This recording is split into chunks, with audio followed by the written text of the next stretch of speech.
In the autumn of 1864, along the dust-choked Arkansas River borderlands, a pregnant widow made a choice that would echo through generations. Nora Whitcomb stood 7 months heavy with child in a stockyard where human beings were still bought and sold, despite Lincoln's proclamation.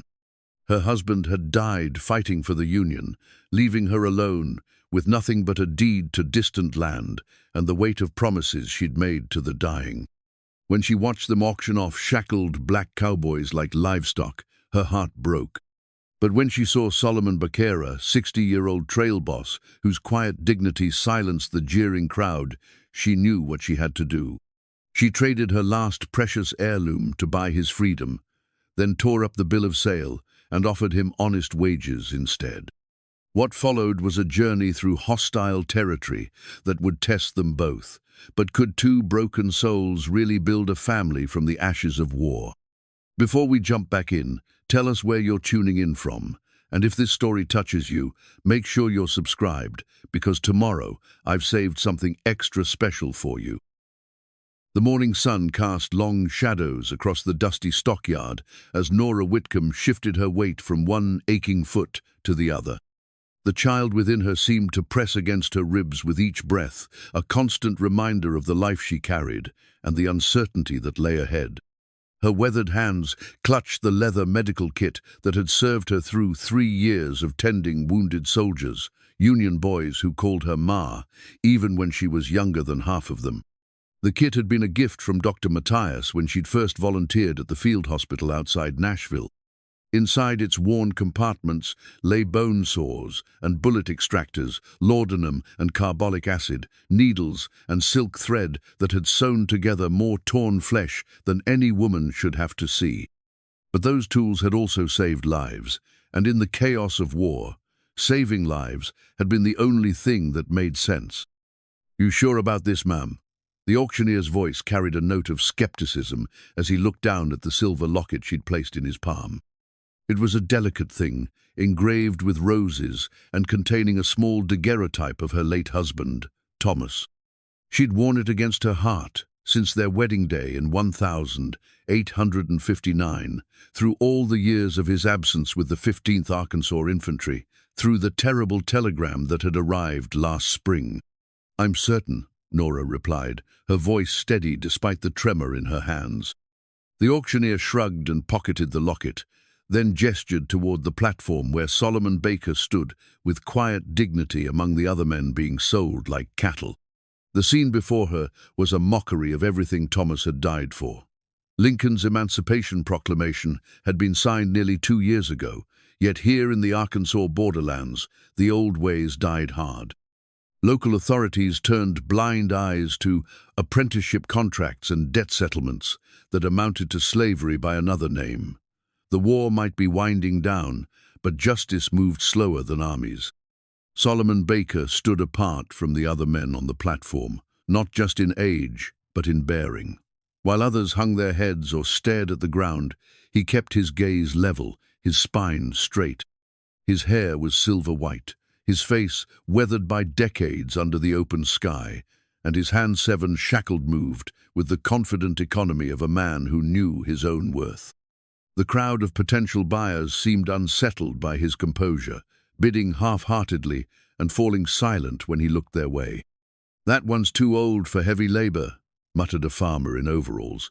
"Probably got ideas above his station." "Trail boss," said another man, spitting tobacco juice into the dust. "They get uppity, thinking they know better than their betters." But Nora saw something else in Solomon's steady, gazeer depth of experience that reminded her of the older sergeants who'd kept their young soldiers alive through skill and wisdom rather than brute strength. She'd learned to read men's characters quickly during the war. In field hospitals, you discovered who people truly were when death hovered close. Some crumbled, others found steel they didn't know they possessed. Solomon Baker had steel. When the bidding for Solomon reached $12 and stalled, Nora stepped forward. 15, she called out, her voice carrying clearly across the yard. The crowd turned to stare at the pregnant widow in her travel-worn dress and practical boots. A few men chuckled, assuming she was making sport. The auctioneer frowned. "Ma'am, you understand this is a considerable sum." "I understand perfectly." Nora held up the locket. "This should more than cover it." The auctioneer examined the silver piece, noting its quality and the small diamonds set around the edges. It was worth $30 at least, perhaps more, in a proper city market. He nodded slowly. "Accepted. The apprentice goes to the lady." As the gavel fell, Nora felt the weight of what she'd done settle over her like a heavy cloak. She'd spent her last valuable possession, committed herself to a stranger, and created a complication she couldn't yet fully understand. But when she looked at Solomon Baker, she saw no surprise in his eyes, only a careful evaluation, as if he too was taking her measure. The transfer of papers took place in a cramped office behind the stockyard, where flies buzzed against grimy windows and the smell of unwashed bodies lingered in the close air. The clerk, a thin man with ink-stained fingers, prepared the standard apprenticeship contract that would bind Solomon to 7 years of unpaid labor in exchange for room, board, and Christian instruction. Nora signed her name with a steady hand, then waited until they were outside before she did what she'd planned from the moment she'd stepped forward to bid. Without ceremony, she tore the contract in half, then in half again, letting the pieces scatter on the autumn wind. Solomon watched the papers blow away with the same calm expression he'd worn on the auction block. "Ma'am," he said finally, his voice carrying the soft cadences of someone raised in the deep South, "I believe you just made that transaction somewhat irregular." "I believe I just made it right." Nora met his gaze directly. "My name is Nora Whitcomb. I'm a widow. I'm 7 months along with child, and I have a homestead deed for land beyond Choctaw territory. I need someone who knows the country and can help me get there safely. I'm offering honest wages for honest work, not ownership of another human being." For the first time, something shifted in Solomon's expression, not quite a smile, but a softening around the eyes that suggested he was reassessing everything he'd assumed about this strange white woman who'd bought his freedom only to give it back. "Solomon Baker," he replied, extending his hand as if they were meeting at a church social rather than in the aftermath of a slave auction. "I've been driving cattle and wagon trains through Indian territory for 25 years. I know every river crossing, trading post and safe camp between here and the Red River." His handshake was firm, calloused from decades of rope and leather, but gentle enough to acknowledge her condition. "Ma'am, if I may ask why? You could have hired any number of guides for a fraction of what you just spent." Nora placed her free hand on her rounded belly, feeling the child stir as if responding to the conversation. "Because I made promises to dying men about the kind of world their children would inherit. Because my husband fought and died believing that all men are created equal, and because—" She paused, searching for words that would make sense to this dignified stranger. "Because I've learned that sometimes the right thing to do isn't the practical thing to do." Solomon nodded slowly, as if her answer confirmed something he'd already suspected. "Mrs. Whitcomb, I've guided plenty of folks through dangerous country. Families fleeing the war, settlers heading west, cattle drivers pushing herds to market.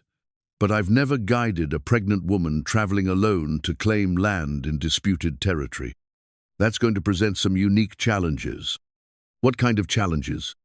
"The practical kind, finding safe places to stop when you need rest, dealing with river crossings when you can't move quickly, having contingency plans if the baby decides to come early, and the dangerous kind bushwhackers who prey on travelers, hostile bands who don't respect territorial agreements, and folks who won't take kindly to seeing us travel together." Nora had expected the practical difficulties, but the social complications hadn't fully occurred to her.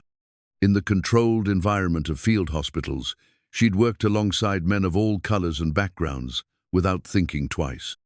But out here, in the contested borderlands where old prejudices ran deep, her decision to travel with Solomon could create dangers she hadn't anticipated. "Are you saying it can't be done?" "No, ma'am. I'm saying it'll require careful planning, good judgment, and a fair amount of luck. But it can be done if we're both committed to seeing it through." The child kicked then, a strong movement that made Nora gasp and place both hands on her belly. Solomon noticed immediately, his trail-hardened instincts alert to any sign of distress. "How far along did you say you were?" 7 months, maybe a bit more. I'm not entirely certain of the dates. She straightened, pushing past the discomfort. "How long to reach the homestead?" "Depends on the route we take and how fast we can travel. The direct path through Choctaw lands is maybe 2 weeks for a healthy rider, but we'll need to go slower and stick to established trails. 3 weeks, possibly 4 if we encounter delays or need to detour around trouble." 3 to 4 weeks. Nora calculated quickly in her head if the baby came early, if weather turned bad, if they faced the various dangers Solomon had mentioned. They were cutting things dangerously close. But staying here offered no better prospects. She had no family left, no friends she could turn to, and winter was coming. The homestead represented her only chance at building a stable life for her child. "What are your terms, Mr. Baker?" "Fair wages, as you said. $3 a week plus expenses, and I'll need you to write out a letter of employment, something I can show if we're questioned on the road. Some folks will assume the worst if they see us traveling together without proper explanation." It was a reasonable request, and one that showed his understanding of the social complexities they'd face. Nora nodded. "Done. When can we leave?" "Soon as you're ready, ma'am. But first, we need to talk about what you're carrying besides that baby. Supplies, weapons, anything that might help or hinder us on the trail." Nora gestured toward a small wagon parked near the livery stable. "Basic supplies, food for a week, medical kit, some tools, clothes, and bedding. My husband's rifle and a pistol, both in good condition, and the deed to the homestead, along with what little money I have left." Solomon examined the wagon with a practiced eye, noting the sturdy construction and well-maintained wheels. "Good rig. We'll need to redistribute the load for better balance and add water barrels. You can't count on finding clean water every day." "What about the horses?" 2 mares, both sound. Bought them from a cavalry remount station. Army horses are reliable. Solomon's approval was evident in his tone. "Mrs. Whitcomb, I'll be straight with you. This journey is going to test us both. You'll be traveling in your condition through country where help is scarce and dangers are real. I'll do everything in my power to get you safely to your land, but there are no guarantees out there." Nora looked back at the stockyard, where the auction was continuing with farm equipment and livestock. In a few hours, she'd gone from observer to participant, from widow to employer, from someone with a plan to someone committed to a course of action that would change both their lives. The magnitude of it should have frightened her, but instead she felt a curious sense of rightness, as if this was exactly what Thomas would have wanted her to do. "Mr. Baker," she said, settling her medical kit more securely on her shoulder, "I've spent 3 years watching good men die for their principles. I've learned that life is uncertain no matter what choices we make, but I'd rather face those uncertainties with someone I respect by my side than hide from them in false safety." Solomon studied her for a long moment, then nodded, one sea gesture of decision and commitment. "Then we understand each other, Mrs. Whitcomb. Let's go see about getting you home." That evening, as Solomon helped Nora reorganize her wagon for the journey ahead, she pulled out a blood-stained envelope from the deepest corner of her medical kit. The letter inside was written in Thomas's careful script, but the ink had run in places where his blood had soaked through the paper. She'd carried it close to her heart since the day Captain Morrison had delivered it, along with Thomas's personal effects. "There's something you need to know about where we're headed," Nora said, her voice barely above a whisper. Solomon paused in his examination of the wagon's axles and turned his full attention to her. She unfolded the letter with trembling fingers, revealing words that had haunted her for months. "My dearest Nora," she read aloud, "if you are reading this, then I have fallen, as so many good men have fallen, fighting for what we believe is right. The land I won in the poker game from Captain Hendricks, it's not just any homestead. There's a reason he was so eager to bet it, and a reason I was fool enough to accept. The property sits on a natural spring that feeds into the Canadian River. Control that water, and you control the grazing rights for 50 miles in any direction. Hendricks mentioned men have killed for less, and there are those who won't take kindly to a woman claiming such valuable land. Be careful, my love. Trust no one completely, but if you must trust someone, choose a man who values honor over profit. Solomon's expression grew grave as the implications sank in. Water rights, he murmured. That changes everything. Nora refolded the letter carefully. I thought it was just a homestead enough land to raise a child in peace. I didn't realize it was valuable enough to attract the wrong kind of attention. Mrs. Whitcomb, land disputes in Indian territory can turn deadly fast. If word gets out that you're traveling to claim water rights as a lone woman, every outlaw and claim jumper between here and the Red River will see you as an easy target. Solomon's weathered face showed deep concern. And there's something else you need to know. He glanced around the livery stable to ensure they weren't overheard, then leaned closer. While you were settling accounts with the auctioneer, I heard talk among some of the men in town. There's been a bounty posted $50 for any pregnant woman traveling west through the territory. Seems some Confederate sympathizers figure that Union widows carrying the next generation represent a particular threat to their vision of how Reconstruction should go. The blood drained from Nora's face. $50 was more money than most men in these parts saw in 6 months. It would make her a target for every desperate soul between here and safety. How many people know about this bounty? Hard to say, but word travels fast in small towns. We need to assume that anyone we encounter might be looking to collect. Solomon's voice carried the steady calm of a man who'd faced danger before. The good news is that most bounty hunters are lazy and predictable.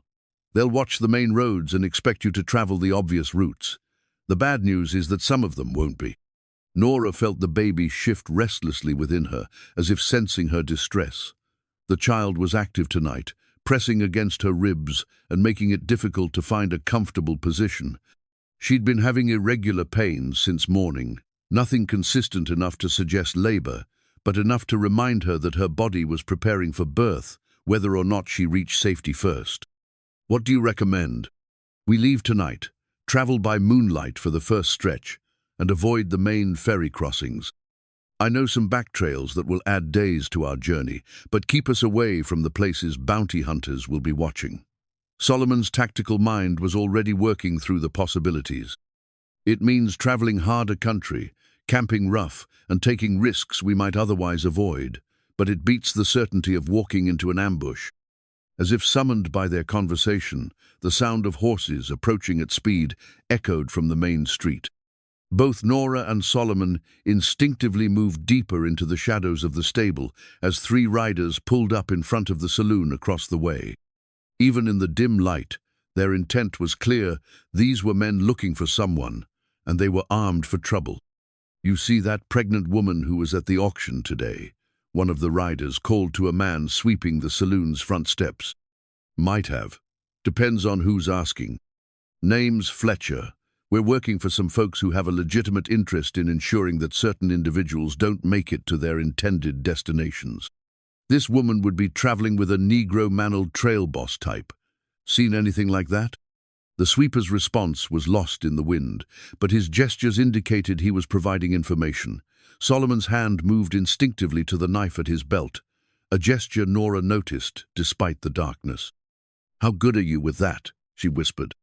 Good enough when necessary. But 3 armed men on horseback against a pregnant woman and an unarmed guide aren't odds I'd choose voluntarily. Solomon's practicality was reassuring rather than frightening. We need to be smart about this, not brave. The riders seemed satisfied with whatever information they'd received and moved on, but their presence had fundamentally changed the situation. This was no longer a challenging but straightforward journey. It was now a race against time and human predators. Can we be ready to leave within the hour? If we're willing to travel light and trust to Providence for what we can't carry. Solomon was already moving, checking harnesses and securing loads with the efficiency of long experience. But Mrs. Whitcomb, once we leave this town, we're committed. No changing minds, no turning back if the road gets harder than expected. Nora placed her hand on her belly, feeling the strong movements of the child, who would soon need more protection than she could provide alone.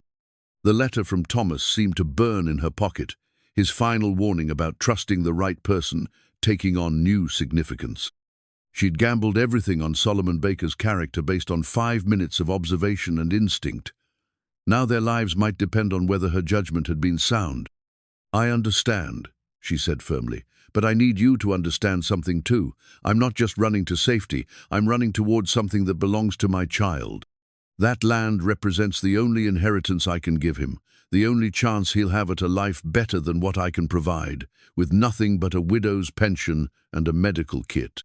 Solomon nodded, recognizing the steel beneath her obvious vulnerability. "Then we'd best make sure he lives to inherit it." They worked together in practiced silence, redistributing supplies and preparing for immediate departure. Nora's medical training had taught her to work efficiently under pressure, and Solomon's years on the trail had given him an instinct for what was essential and what could be left behind. Within 40 minutes, they were ready to travel. As they prepared to lead the horses quietly out of town, another sharp pain gripped Nora's lower back and abdomen. She gripped the wagon's side rail, breathing slowly until it passed. Solomon noticed immediately. "How long have you been having pains like that?" "Since this morning. They're not regular, and they're not getting stronger. The midwife in Little Rock said I'd probably experience false labor pains in the final weeks." "Probably isn't, certainly. We need to be prepared for the possibility that this baby decides to come early, especially if we're pushing hard through rough country." Solomon's concern was evident but controlled. "How much experience do you have with childbirth?" "I've assisted at dozens of births in field hospitals. Army surgeons don't usually handle obstetrics, so the nurses learned to manage on our own." Nora's professional confidence steadied her voice. "I know what to expect, and I know what to do if something goes wrong." "Good, because where we're headed, you might be your own midwife." As they led the horses toward the back roads that would take them away from town, Nora felt the weight of commitment settle over her like a heavy blanket. Behind them lay everything familiar and safe, however temporary that safety might prove to be.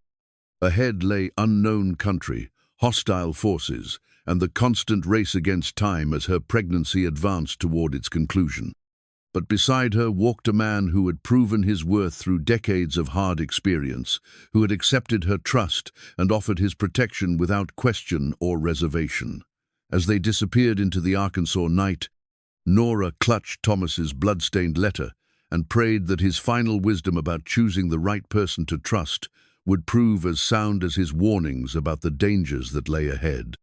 The moon was bright enough to light their way, and Solomon's knowledge of the back trails kept them moving steadily away from the main roads where Fletcher and his associates would be hunting. Behind them, the lights of town faded into darkness. Ahead lay the vast uncertainty of Indian territory, where a pregnant widow and a former slave would have to forge a partnership strong enough to overcome everything that sought to destroy them. The first day on the trail established a rhythm that would define their journey. Solomon woke before dawn, checking the horses and scanning the horizon for signs of pursuit, while Nora prepared a simple breakfast over a carefully banked fire. They traveled during the cooler morning and evening hours, resting during the heat of midday when Nora needed to elevate her swollen feet, and Solomon could teach her the survival skills that might mean the difference between life and death. "See that bird?" Solomon pointed to a red-winged blackbird perched on a fence post. "When they gather in large flocks and move restless-like, it usually means weather's coming. When they go completely silent and still, it means predators are near four-legged or two-legged." Nora filed away this information, along with everything else he'd taught her. How to read the sky for weather signs, which plants were safe to eat in emergencies, how to find water by following game trails, and how to tell the difference between the sound of wind in trees and the sound of approaching riders. "You learn all this driving cattle?" she asked, as they rested in the shade of a cottonwood grove. "Some of it, but most came from my father." Solomon reached into his vest pocket and withdrew a small brass compass, its face worn smooth by decades of handling. The compass rose etched into its cover showed the elaborate styling of an earlier era, when such instruments were crafted by artisans rather than manufactured in factories. This belonged to him, Solomon continued, his voice taking on the careful tone of someone sharing precious memories. He was a freeman in Louisiana, owned a small farm near Natchitoches, taught me to read the land, the weather, the signs that tell you when trouble's coming and when it's safe to rest. Nora studied the compass, noting the careful way Solomon held it not just as a tool, but as a connection to something larger than himself. What happened to the farm? Sold it to pay debts when the bank called in its loans back in '58. Times got hard for small farmers, especially free blacks who couldn't get fair prices for their crops.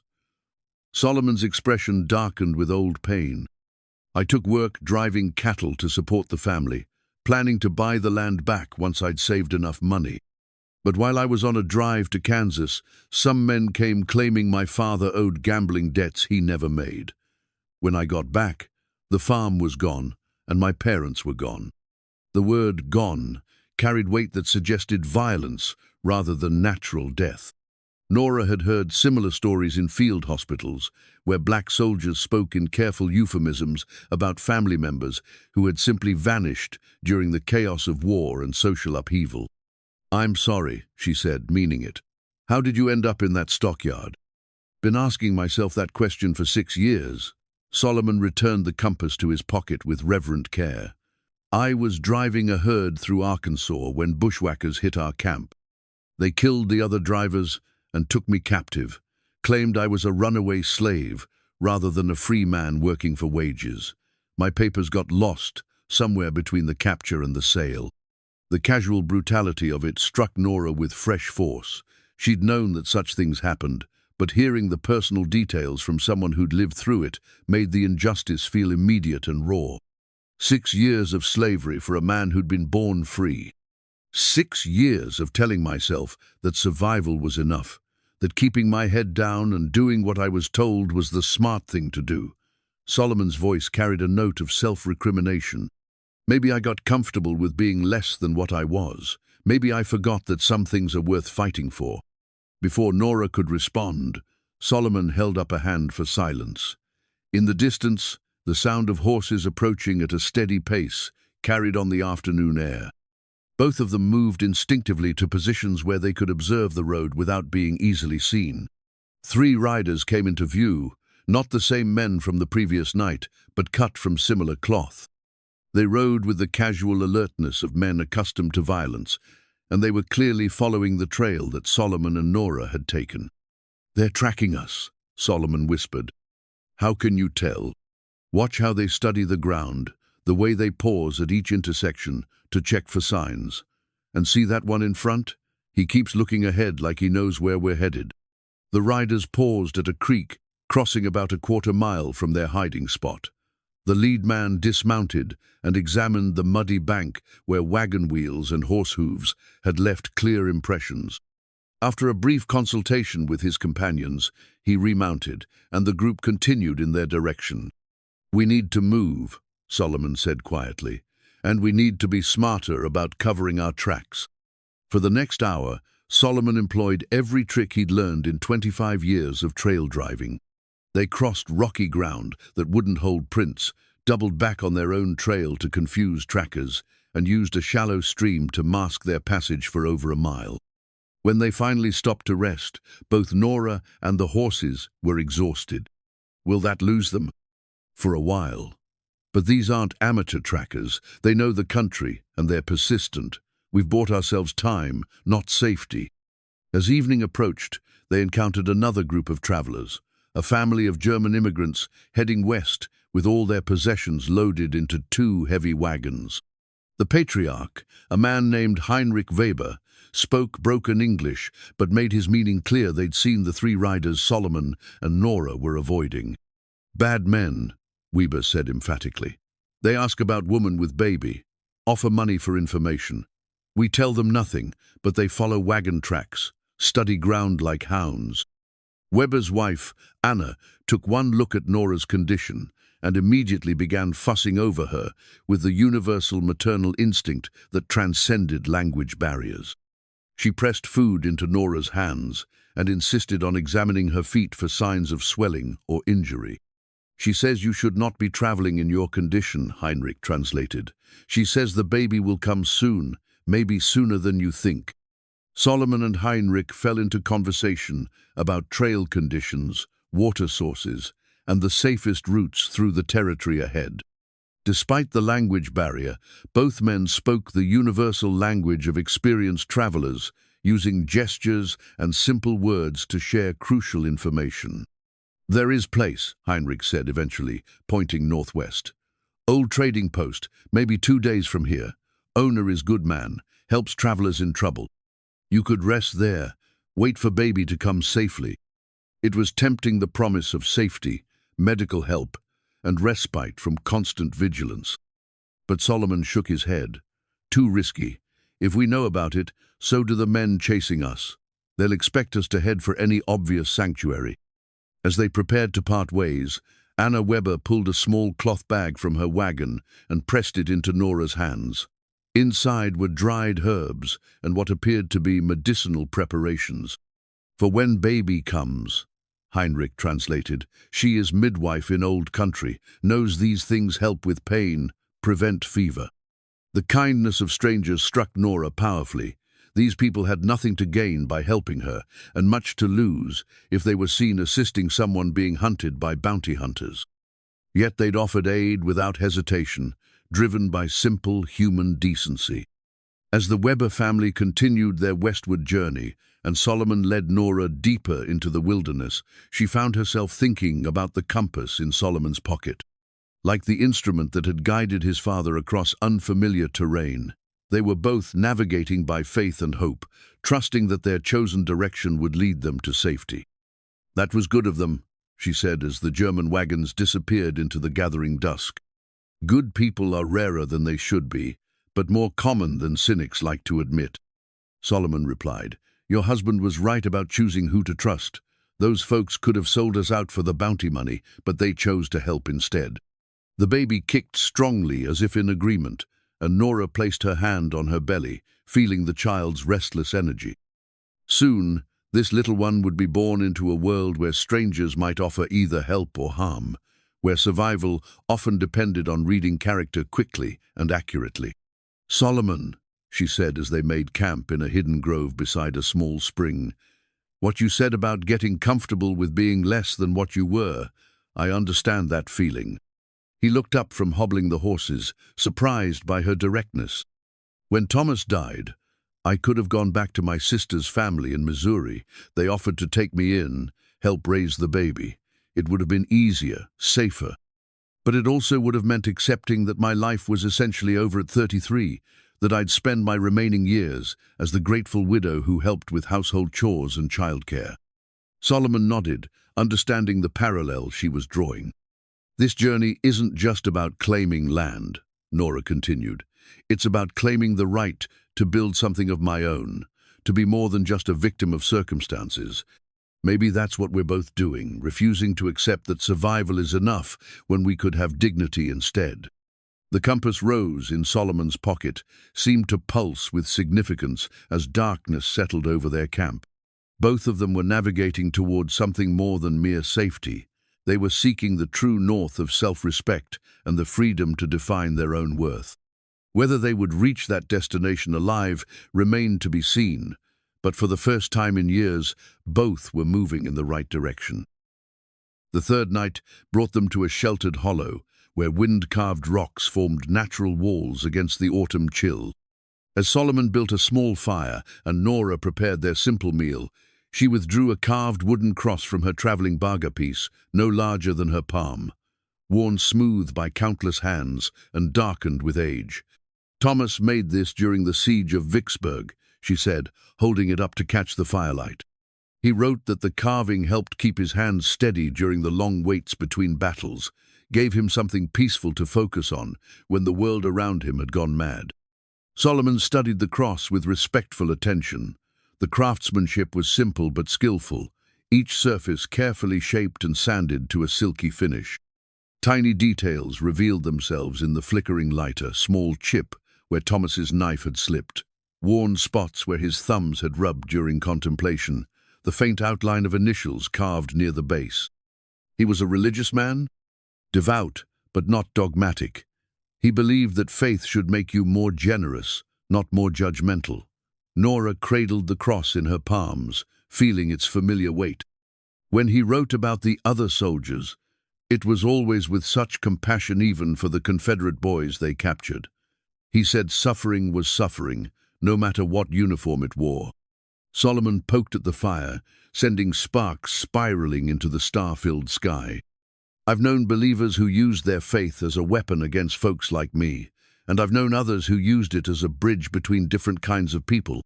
Your husband sounds like he was the bridge-building type. He was. Thomas always said that if your religion made you feel superior to others, you were probably doing it wrong. Nora's voice carried the warmth of cherished memories. He would have liked you, I think. He had great respect for men who carried themselves with dignity despite hardship. The compliment seemed to touch something deep in Solomon's character.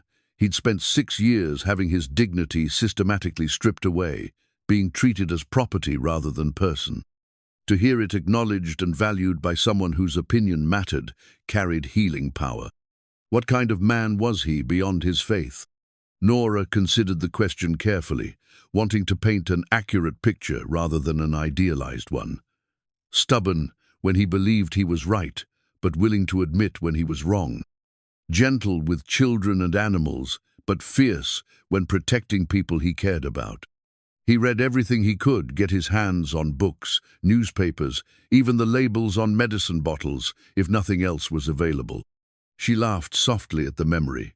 Before the war, he taught school in our little town. The older boys sometimes tried to test him, thinking they could intimidate a man who spent his days with primers and slates. But Thomas had grown up working his father's farm. He was stronger than he looked, and not easily bullied.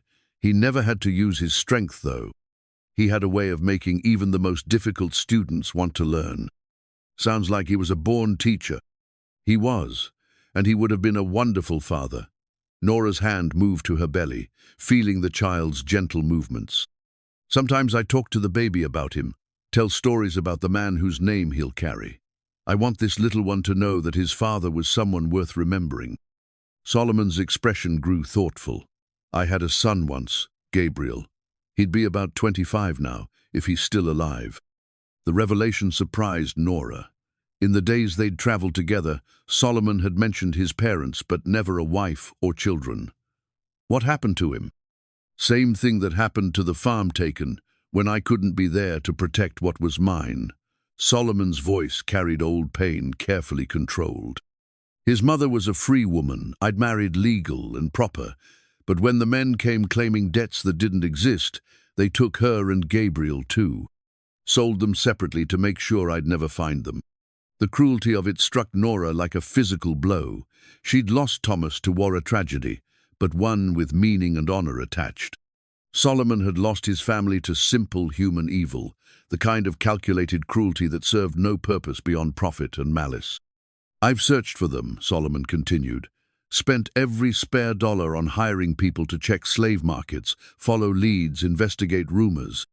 But it's been years now, and the trail has gone cold. Sometimes I wonder if I'm looking for ghosts. Hope isn't foolish, Nora said firmly.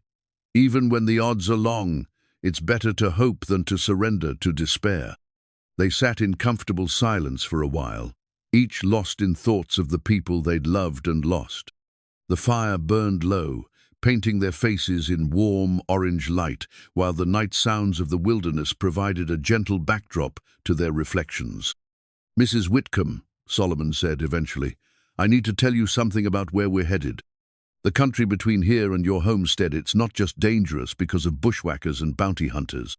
There are communities there that won't welcome us traveling together, no matter how proper our business arrangements might be. Nora had been expecting this conversation. She'd seen the looks they'd received during their brief stops for supplies, the way people's expressions changed when they realized the nature of their partnership.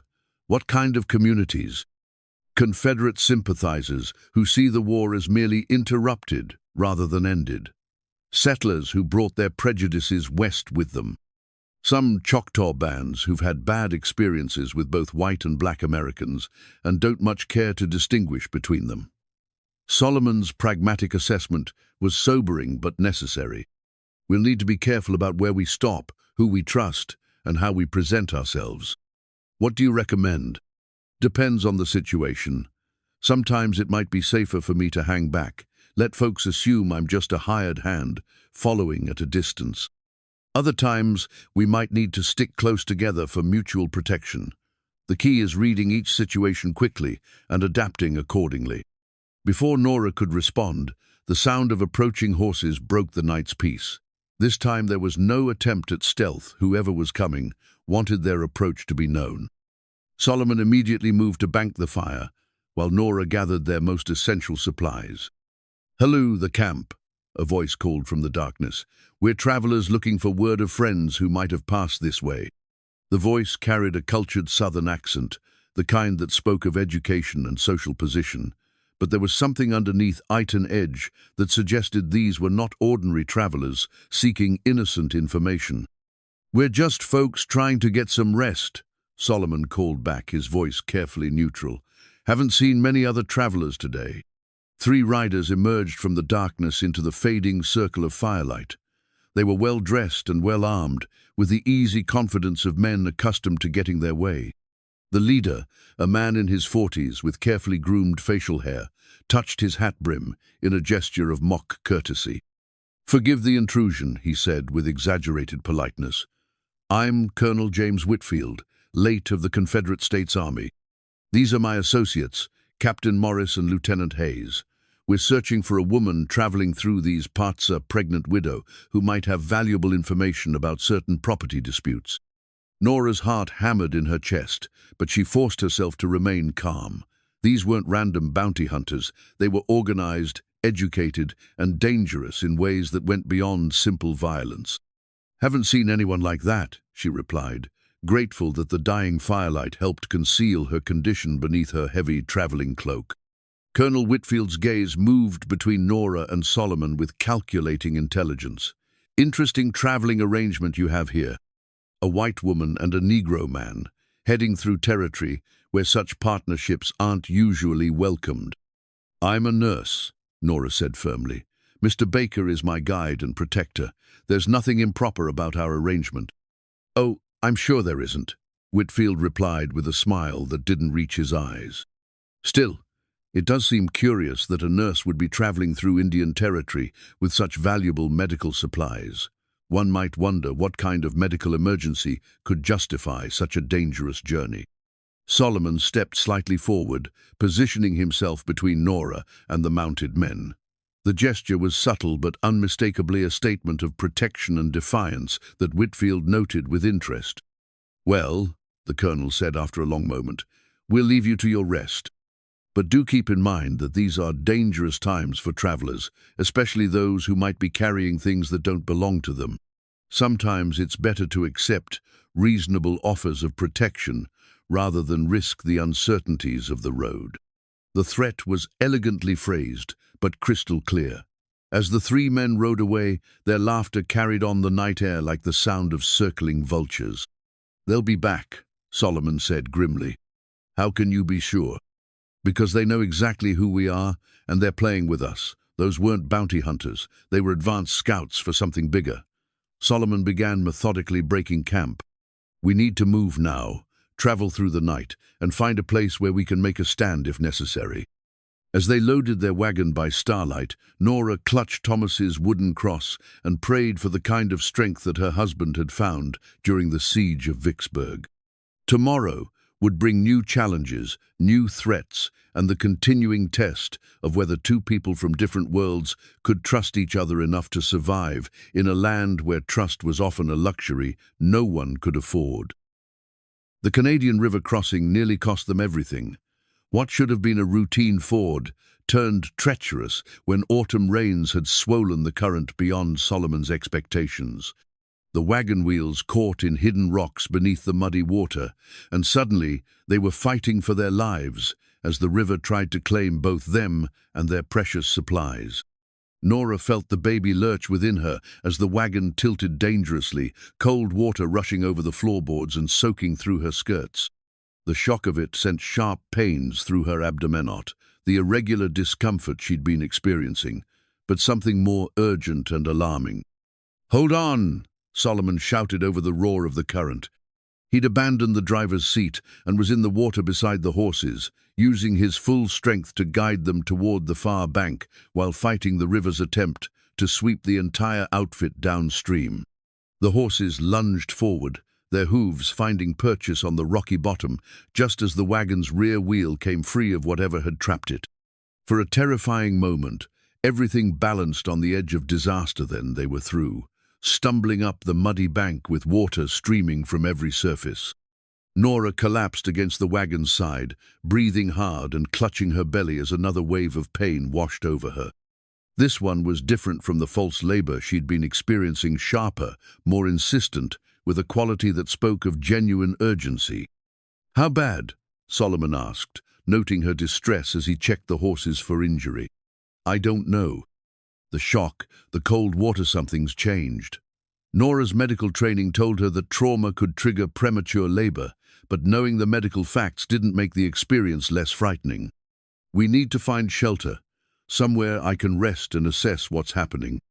Solomon scanned the horizon with practiced eyes, looking for any sign of human habitation or natural shelter. The landscape here was open grassland, broken by occasional stands of trees, good country for traveling fast, but poor for finding concealment or protection. "There," he said finally, pointing toward a line of cottonwoods about a mile ahead. "Creek bed, probably some rock formations we can use for windbreak. Not perfect, but better than being caught in the open." As they made their careful way toward the trees, Solomon pulled out a torn piece of paper from his shirt pocket of a hand-drawn map that showed river crossings, trading posts, and safe camping spots between the Arkansas border and the Red River. The other half had been lost months ago when his previous owner had sold him, taking most of his personal possessions as part of the transaction. "This map," he explained as they traveled, "was drawn by a Choctaw trader named Joseph Ridge. Best guide I ever knew, could read country like other men, read books. He gave me this before I got captured, said it would help me find my way home someday." Nora studied the remaining portion, noting the careful detail with which Ridge had marked water sources, dangerous areas, and friendly communities. "What happened to the other half?" "Master Hawkins took it when he sold me. Figured it might be valuable, or maybe he just didn't want his property, knowing too much about escape routes." Solomon's voice carried bitter remembrance. "Joke was on him. Joseph drew the map from memory, and I've got most of it memorized too. Still, having the paper would make things easier." They reached the creek bed as the sun was setting, finding a sheltered spot where wind-carved sandstone provided protection on three sides. Solomon unhitched the horses and began making camp with efficient movements while Nora tried to assess her condition. The pains were irregular but persistent, accompanied by pressure in her lower back that suggested the baby might indeed be preparing for an early arrival. She'd assisted at enough births to recognize the signs, but knowing what was happening medically didn't resolve the practical problems of being in the wilderness without proper facilities or assistance. "Solomon," she said as he gathered wood for a fire, "I need to ask you something that might make you uncomfortable." He paused in his work, giving her his full attention. "If this baby decides to come tonight, or tomorrow, or any time in the next few days, I'm going to need help. Not just moral support, but actual physical assistance. I know it's not proper. I know it puts you in a difficult position, but there's no one else." Solomon considered this for a long moment, understanding the full implications of what she was asking. In the social context of 1864, a black man assisting at the birth of a white woman's child would be seen as beyond improperate, would be grounds for lynching in many communities. But they were beyond the reach of social conventions now, alone in hostile country where survival trumped propriety. "Mrs. Whitcomb," he said finally, "I've helped birth plenty of calves and foals over the years. The principle's probably similar, even if the stakes are different. If you need help, you'll have it." His calm acceptance of the situation helped steady Nora's nerves. Here was a man who understood that life and death situations required practical responses rather than social niceties. If the baby came early, she could trust Solomon to do whatever was necessary. As they settled in for the night, the sound of approaching riders once again disturbed their peace. But this time, the hoofbeats carried a different rhythm-shod ponies rather than iron-shod horses, moving with the fluid grace of riders born to the saddle. 3 Choctaw men emerged from the twilight, their approach cautious but not overtly hostile. The leader, a man of perhaps 40 with graying hair braided with eagle feathers, raised his hand in the universal gesture of peaceful intent. "You are the woman seeking the spring lands," he said in careful English. Joseph Ridge spoke of this map before his death. He said a woman with child would come, guided by one who carries his father's compass. Solomon's hand moved instinctively to his vest pocket, confirming the man's knowledge of details that couldn't be coincidental. "You knew Joseph Ridge?" "He was my brother by marriage. I am Robert Ridge." The Choctaw leader dismounted and approached their fire with the easy confidence of someone on familiar ground. "Joseph sent word through our people before the fever took him last spring. He said to watch for a pregnant woman and a black man traveling together, both seeking something more valuable than gold." The revelation that Ridge was dead struck Solomon visibly. He'd hoped to find his old friend and perhaps learn something about Gabriel's whereabouts. Ridge had connections throughout Indian Territory and beyond, the kind of network that might turn up traces of lost family members. "I'm sorry for your loss," Nora said, recognizing the grief in Solomon's expression. "He sounds like he was a good man." "The best guide and truest friend I ever knew," Solomon replied. "He saved my life more than once on the cattle drives." Robert Ridge studied them both with intelligent eyes. "My brother spoke highly of Solomon Baker. He said you were a man who could be trusted to keep his word and protect those weaker than himself." His gaze shifted to Nora. "And he said the woman who carried the deed to the spring lands would be brave enough to tear up a slave bill and strong enough to build something good from the ashes of war." The specificity of Ridge's knowledge was startling. Somehow, word of their partnership had traveled ahead of them through networks they didn't even know existed. It was both comforting and unsettling to realize that their journey was being watched and discussed by people they'd never met. "What do you know about the spring lands?" Nora asked. "I know that water is life in this country and that men will kill for guaranteed access to clean springs. I know that Colonel Whitfield and his associates have been pressuring tribal leaders to support their claim to your property, and I know that you will not reach your destination alive without help." The directness of his assessment cut through any false optimism about their chances. Robert Ridge was offering information and possibly assistance, but he was also making clear that their situation was more desperate than they'd realized. "What kind of help?" "Safe passage through Choctaw lands, guides who know the hidden trails, and warriors who can ensure that Whitfield's men don't follow you into territory where they have no authority." Ridge's terms were generous, but Nora sensed there would be a price. "In return, we ask that you remember our friendship when you control the water rights. The springs feed streams that our cattle need, especially during dry years." It was a reasonable request, one that offered mutual benefit rather than one-sided charity. Nora had no desire to hoard water that could mean the difference between prosperity and starvation for people who'd shown her kindness. "Agreed," she said without hesitation. "When I claim the land, the Choctaw will have guaranteed access to water for their herds." Robert Ridge smiled for the first time since his arrival. "Joseph said you would be sensible. Now, we must discuss immediate concerns. You were seen crossing the river by Whitfield's scouts.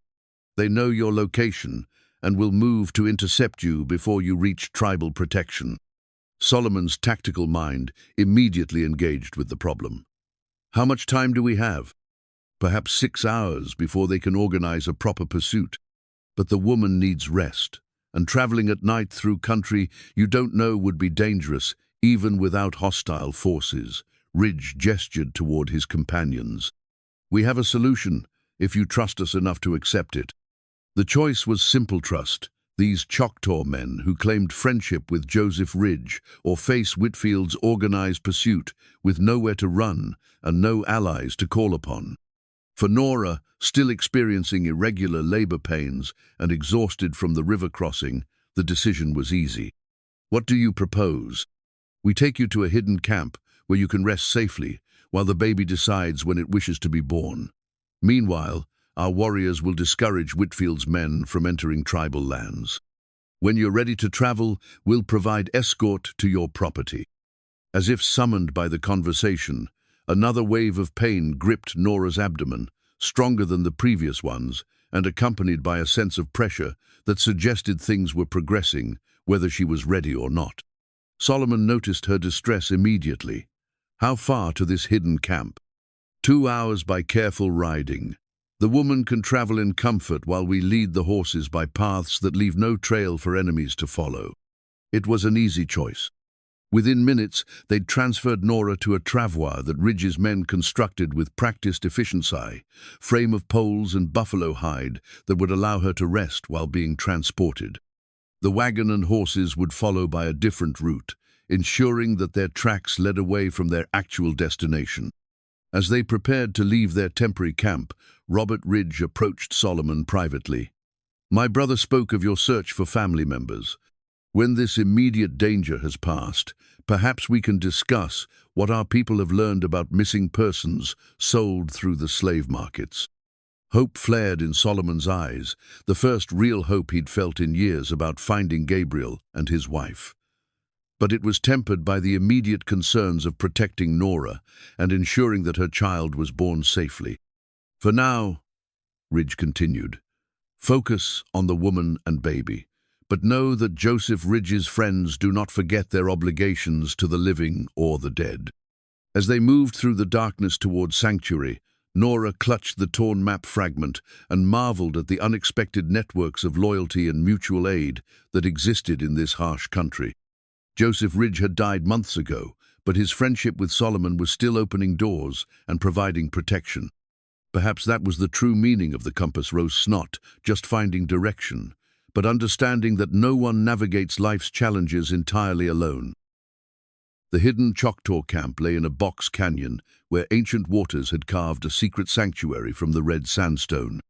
Natural springs fed a clear pool surrounded by cottonwoods and wild grass, while cave shelters provided protection from weather and unwanted eyes. It was a place that spoke of generations of careful stewardship, where native people had found refuge during the hardest times. Nora's labor pains had intensified during the journey, and by the time they reached safety, she was experiencing regular contractions every 10 minutes. The Choctaw women who met them at the camp took charge immediately, preparing a shelter with clean blankets and boiled water while speaking in rapid, concerned voices about the white woman who might give birth far from her own people. "They're saying the baby is eager to be born," Robert Ridge translated. "My sister Mary will assist you. She has delivered many children and knows the medicine plants that help with pain." Mary Ridge was a woman of perhaps 50, with kind eyes and strong hands that had clearly seen a lifetime of hard work. She examined Nora with gentle competence, checking the baby's position and timing the contractions with the accuracy of long experience.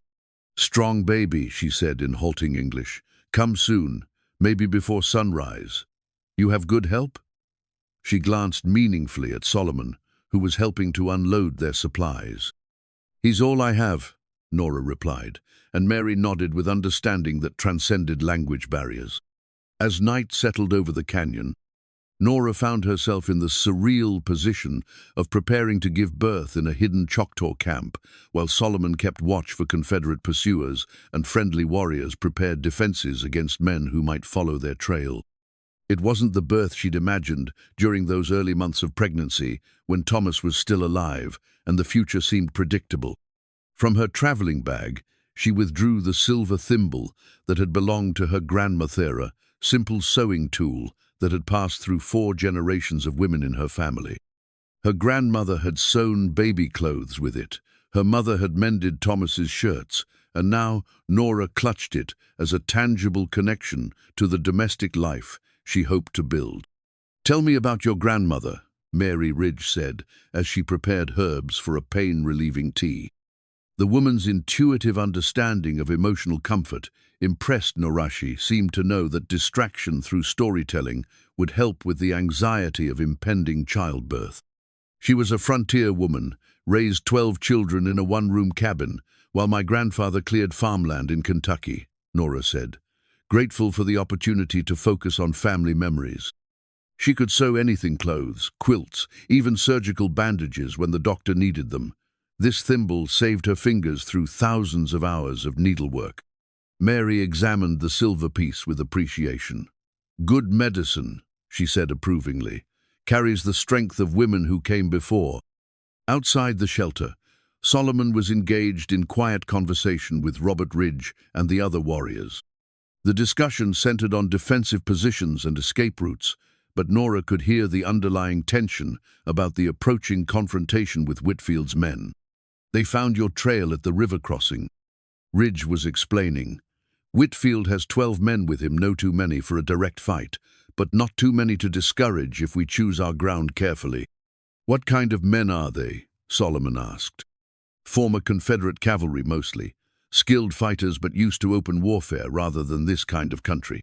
They expect their enemies to meet them in conventional battle, not to disappear into canyons and emerge from unexpected directions." As the night progressed, Nora's contractions grew stronger and more frequent. Mary Ridge proved to be an excellent midwife, using traditional remedies and modern common sense to ease the process as much as possible. The herbal tea helped with pain, warm stones provided comfort, and the older woman's calm confidence reassured Nora that whatever complications might arise, she was in capable hands. "First baby?" Mary asked during a brief respite between contractions. "Yes, I always thought Thomas would be here when it happened." Nora's voice carried the sadness that still ambushed her at unexpected moments.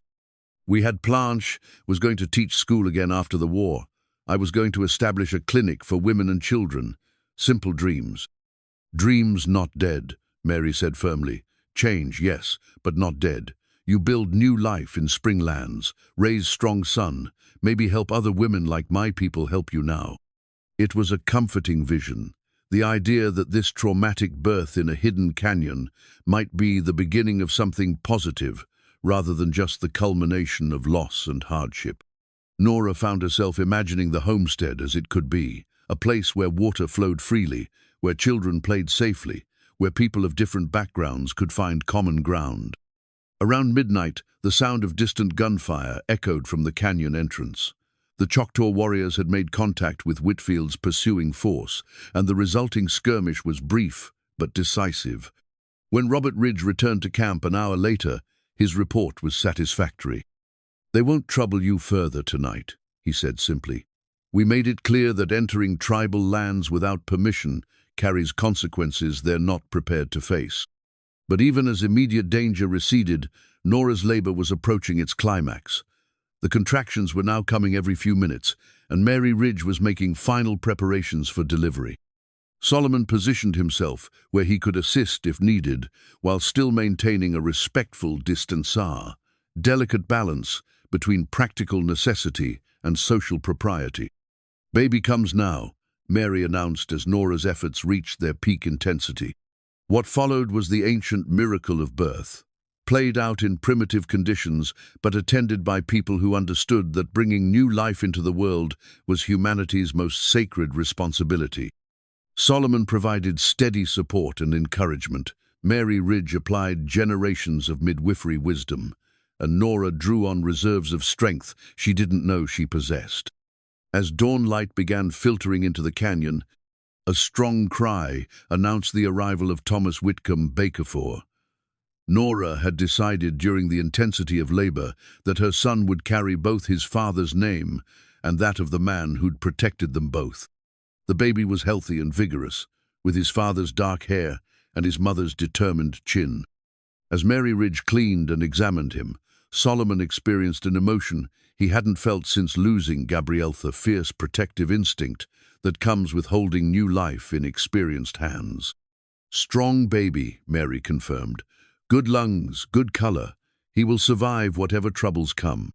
Nora held her son against her chest, feeling the completion of something that had begun with Thomas's death and continued through months of uncertainty. This child represented hope, made manifest proof that life could triumph over loss, that love could create something beautiful, even in the midst of hardship. "Thank you," she said to both Mary and Solomon. "I couldn't have done this without you." Solomon looked down at the newborn with wonder.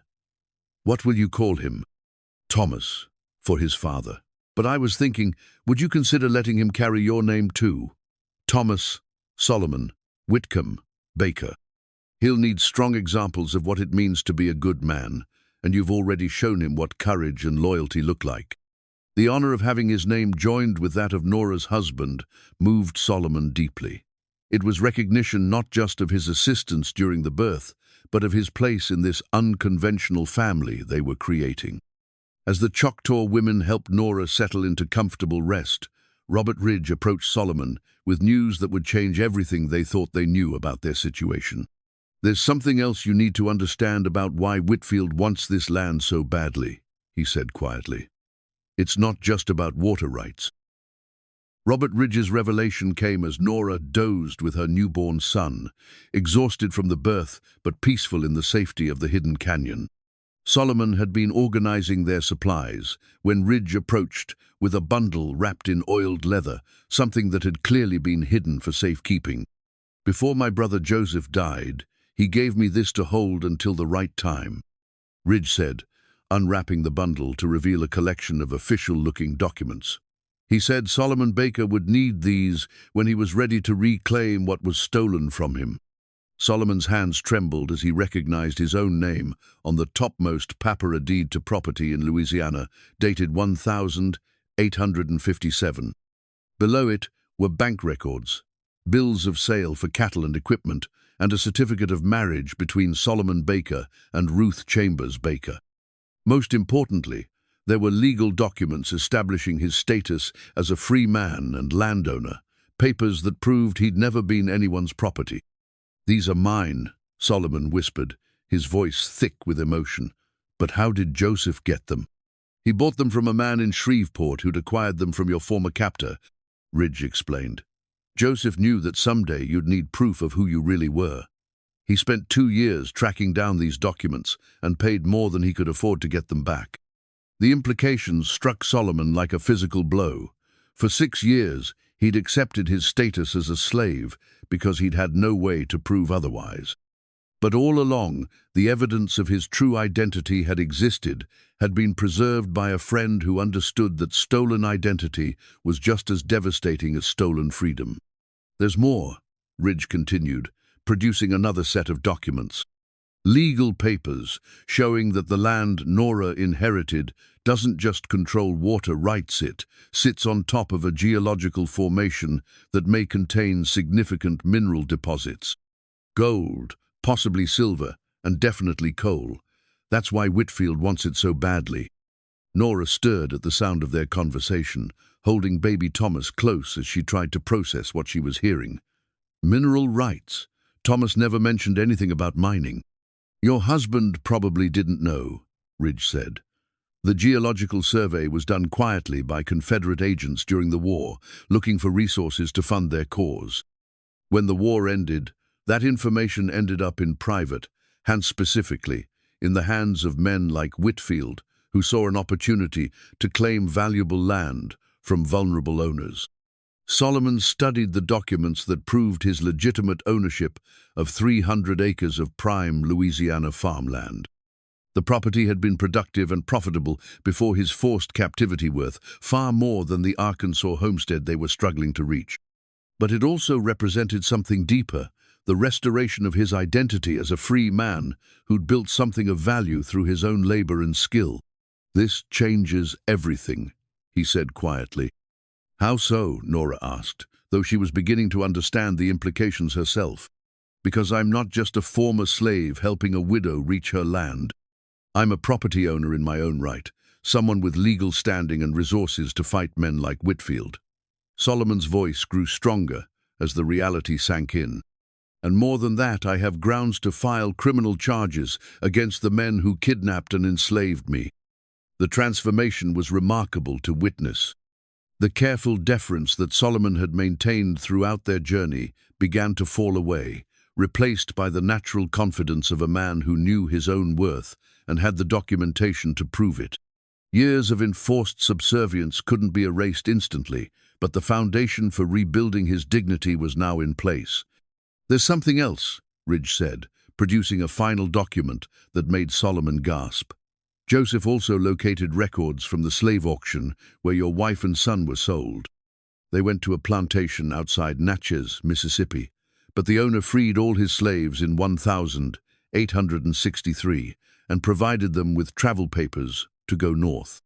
Hope blazed in Solomon's eyes, the first real hope he'd felt about finding his family since their disappearance. "Are they alive?" Joseph traced them as far as a freedmen's settlement in Tennessee. After that, the trail goes cold, but it's recent enough that a determined search might yield results. Ridge's practical assessment tempered Solomon's excitement with realism. It would take time and money, but now you have both. As the full scope of the revelation settled over them, Nora realized that their partnership had evolved into something far more complex than she'd originally imagined. Solomon wasn't just her hired guide and protector, he was a fellow landowner, a man with his own legal battles to fight and family to find. Their alliance was now one between equals, each with something valuable to protect and reclaim. "What does this mean for reaching the homestead?" she asked. "It means we're no longer just trying to help a pregnant widow claim modest property," Solomon replied, his voice carrying new authority. "We're now protecting significant mineral rights from men who've built their post-war fortunes on stealing from vulnerable people. That makes us much more dangerous to them." Ridge nodded grimly. Whitfield's people will have realized by now that simple intimidation won't work. When they discover that Solomon has legal standing to challenge their tactics, they'll escalate to more direct methods.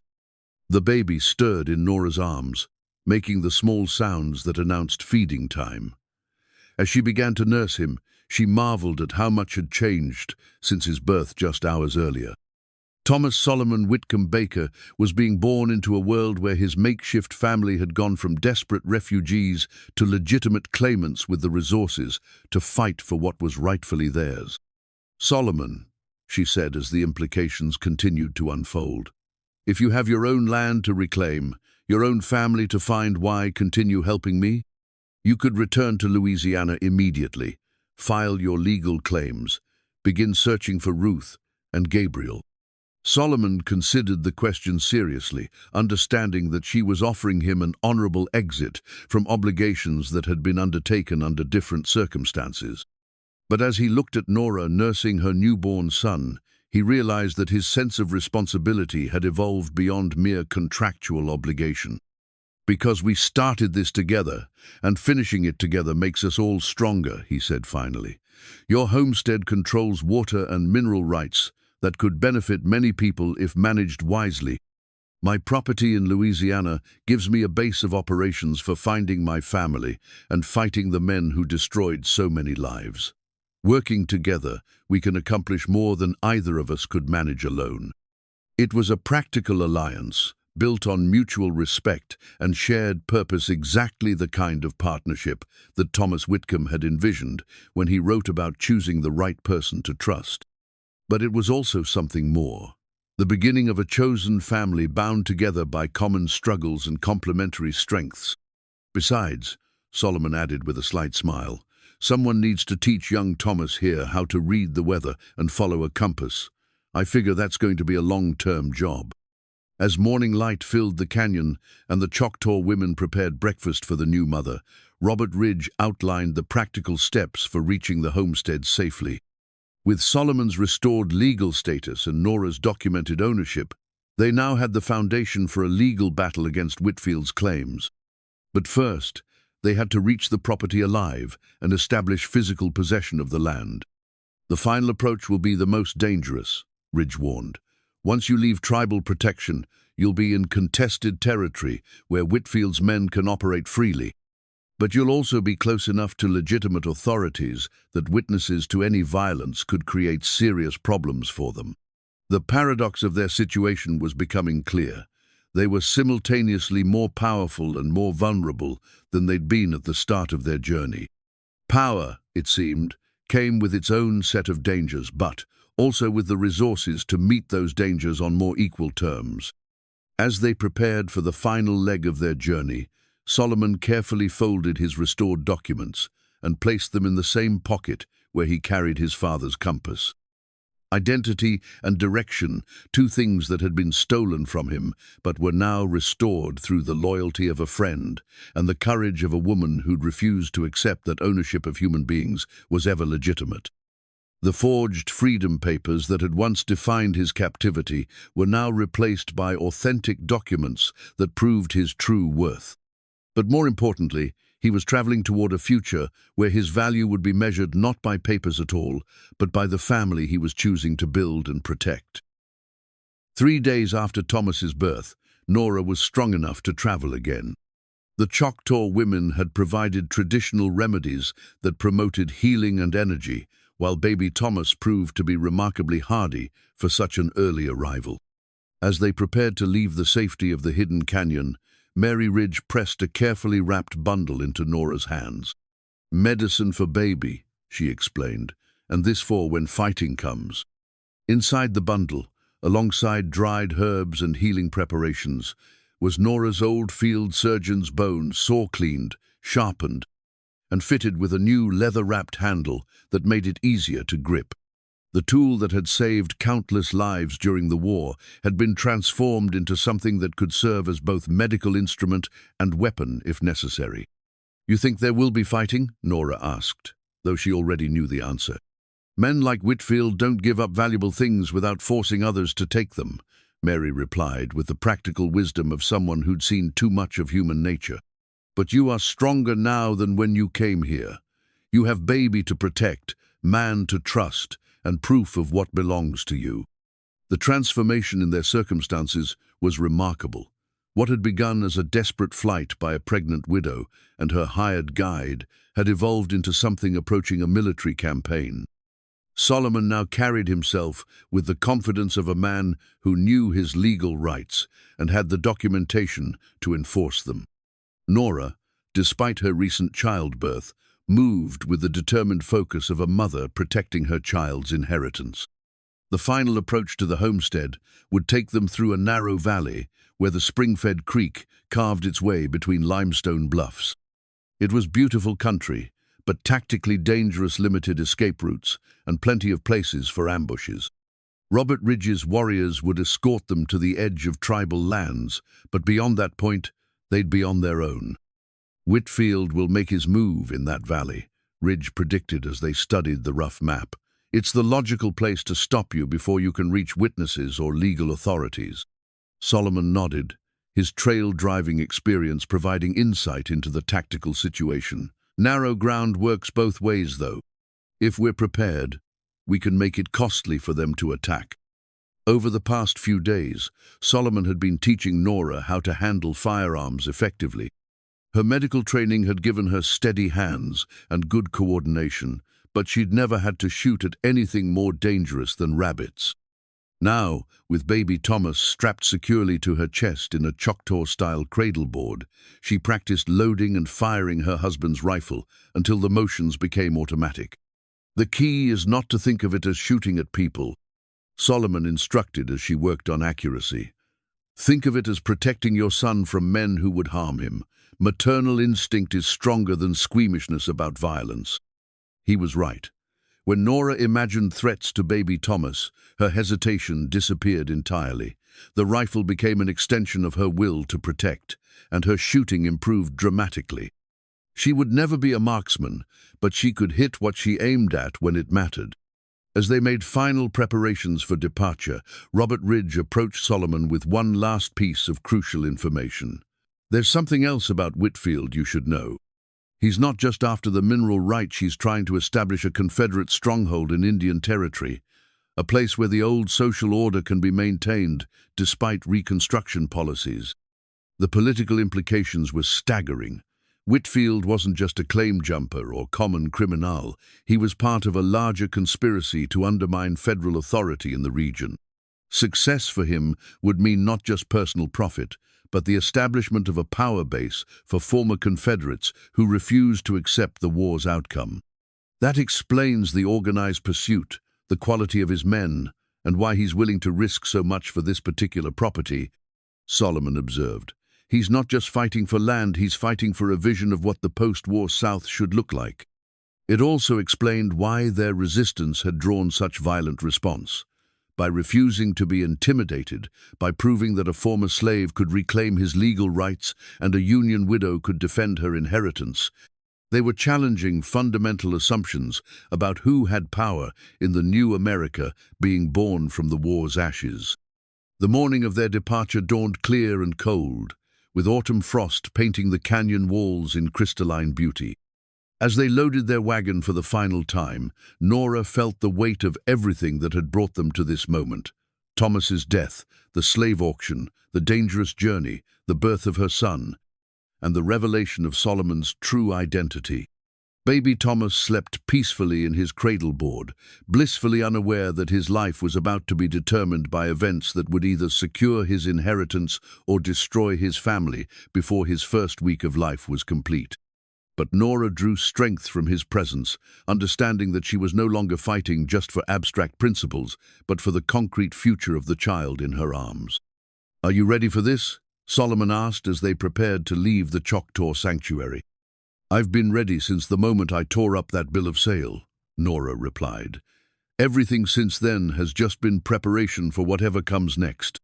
Solomon checked his weapons, one final time a rifle, pistol, and the long knife he'd carried since his cattle-driving days. The compass in his pocket seemed to pulse with significance, pointing not just toward their destination, but toward the confrontation that would determine whether they could build the life they'd envisioned. "Mrs. Whitcomb," he said formally, "I want you to know that whatever happens in that valley, it's been an honor traveling with you. The honor has been mine, Mr. Baker, and when this is over, I hope you'll stop calling me Mrs. Whitcomb and start calling me Nora. Partners ought to use first names." The shift from formal address to personal intimacy marked the final evolution of their relationship from employer and employee to true allies, bound together by shared struggles and mutual respect. They were no longer the desperate widow and hired guide who'd left the stockyard auction. They were a family by choice, prepared to fight for the right to exist on their own terms. As they rode out of the canyon with their Choctaw escort, Nora caught sight of the bone saw secured among their medical supplies. The instrument represented everything she'd learned about the necessity of being prepared to fight for what mattered most.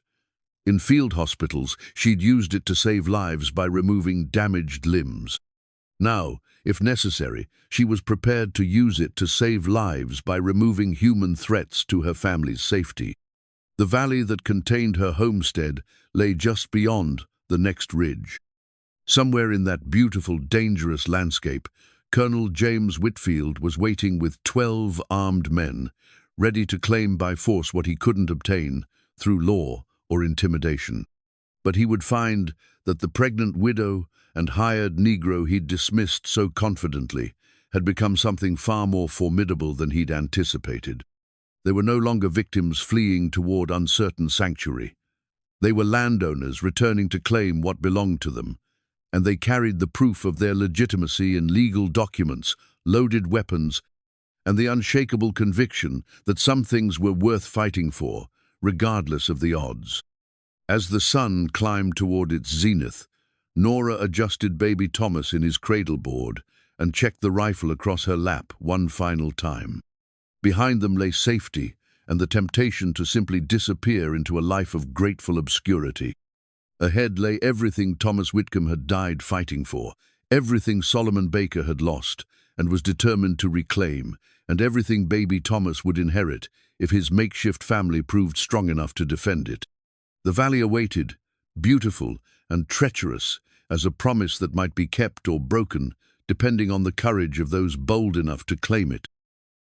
The attack came at midday, just as Solomon had predicted. They were following the creek through the narrowest part of the valley when rifle fire erupted from the limestone bluffs above, sending bullets cracking past their heads and spooking the horses into panicked rearing. "Get down!" Solomon shouted, using his body to shield Nora and the baby as they tumbled from the wagon seat. More shots followed, aimed with the precision of trained marksmen who knew how to use high ground to their advantage. Nora's first instinct was pure maternal protection, curling her body around baby Thomas to shield him from bullets and flying debris.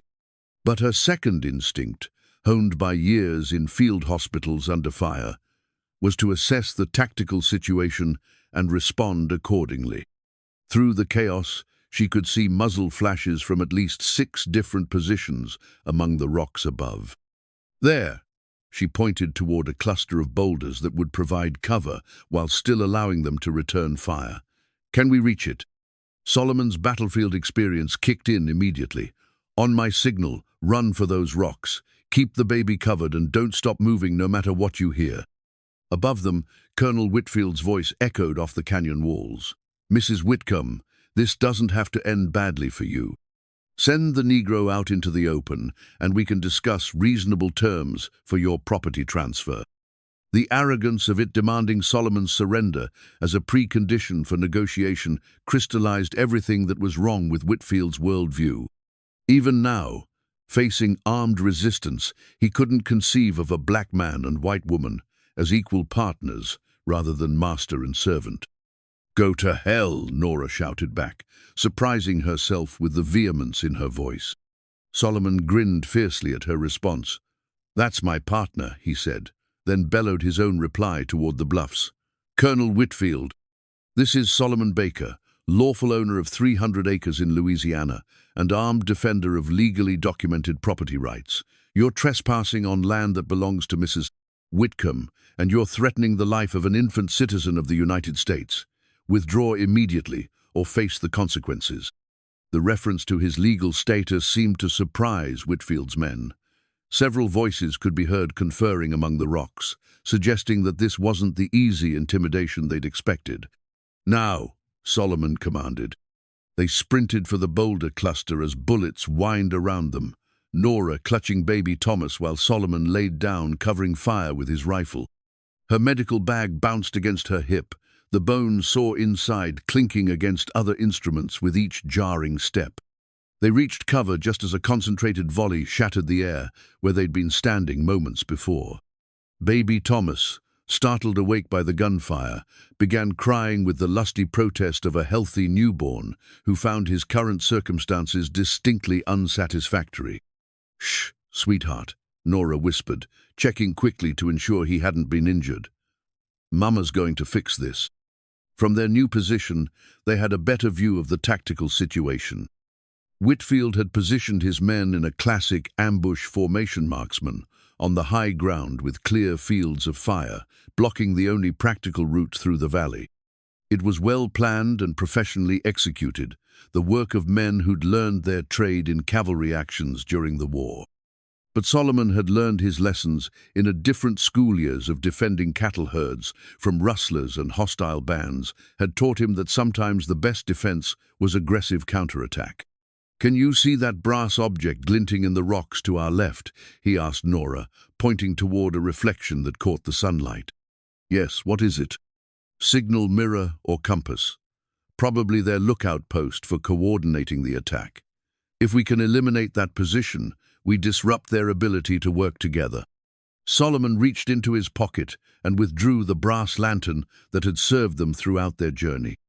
In daylight, it seemed an unlikely weapon, but he'd had an idea forming since they'd first taken cover. "What are you thinking?" Nora asked, noting the determined expression on his face. "That lantern has a polished reflector inside. If I can position it right and use sunlight to create signals, I might be able to convince Whitfield's men that we have reinforcements approaching from behind their position."